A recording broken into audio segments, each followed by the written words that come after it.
जय श्री राधा माधव। सद्गुरुदेव भगवान की जय हो।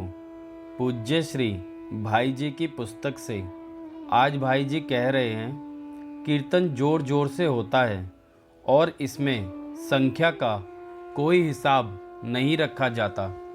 यही जप और कीर्तन में भेद है। जप जितना गुप्त होता है उतना ही उसका अधिक महत्व है, परंतु कीर्तन जितना ही गगनभेदी स्वर में होता है उतना ही उसका महत्व बढ़ता है। कीर्तन के साथ संगीत का संबंध है। कीर्तन में पहले पहले स्वरों की एक तनता करनी पड़ती है। कीर्तन के कई प्रकार हैं। पहला, अकेले ही भगवान के किसी नाम को आर्त भाव से पुकार उठना, जैसे द्रौपदी और गजराज आदि ने पुकारा था। दूसरा, अकेले ही भगवान के गुण नाम, कर्म नाम, जन्म नाम और संबंध नामों का विस्तार पूर्वक या संक्षेप में जोर जोर से उच्चारण करना। तीसरा, भगवान के किसी चरित्र या भगवत चरित्र के किसी कथा भाग का गान करना और बीच बीच में नाम कीर्तन करना। चौथा, कुछ लोगों का एक साथ मिलकर प्रेम से भगवान नाम गान करना। पांचवा, अधिक लोगों का एक साथ मिलकर एक स्वर से नाम कीर्तन करना। इसके सिवा और भी अनेक भेद हैं। जब मनुष्य किसी दुख से घबराकर जगत के सहायकों से निराश होकर भगवान से आश्रय याचना करता हुआ जोर से उनका नाम लेकर पुकारता है, तब भगवान उसी समय भक्त की इच्छा के अनुकूल स्वरूप धारण कर उसे दर्शन देते हैं और उसका दुख दूर करते हैं। श्री भगवान के राम अवतार और कृष्ण अवतार में असुरों के द्वारा पीड़ित सुर मुनियों ने मिलकर पहले आर्त स्वर से कीर्तन ही किया था।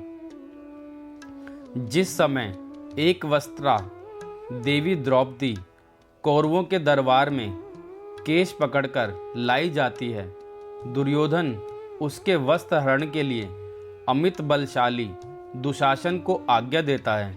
उस समय द्रौपदी को यह कल्पना ही नहीं होती कि इस बड़े बूढ़े धर्मज्ञ विद्वान और वीरों की सभा में ऐसा अन्याय होगा।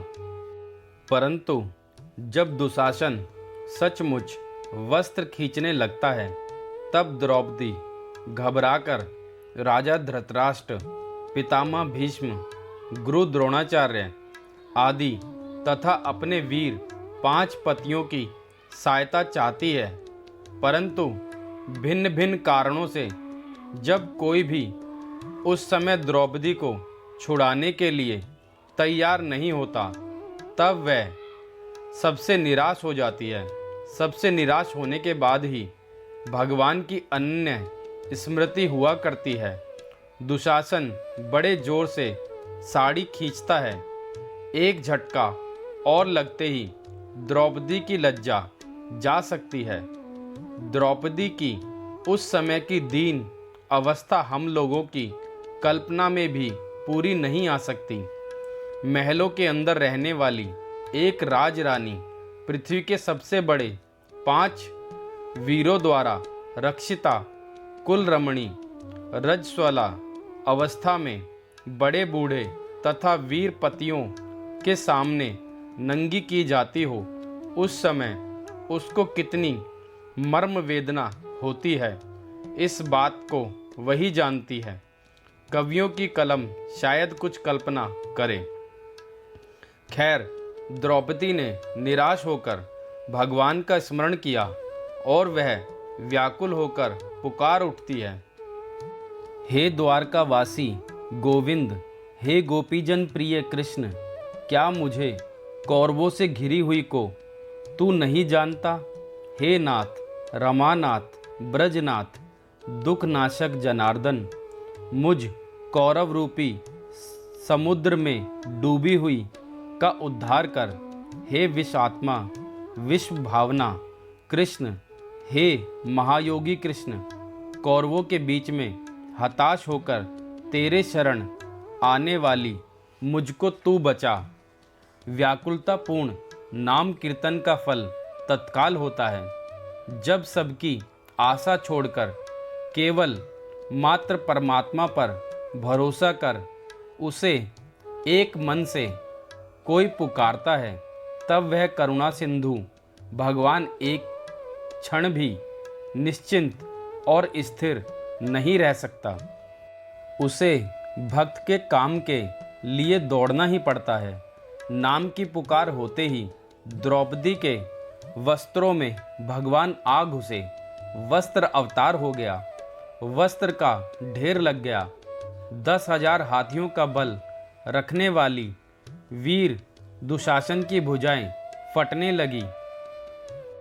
10,000 गज बल घटयो, घटयो न 10 गज चीर। भक्त सूरदास जी कहते हैं, दुशासन की भुजा थकित भई, बसन रूप भय श्याम।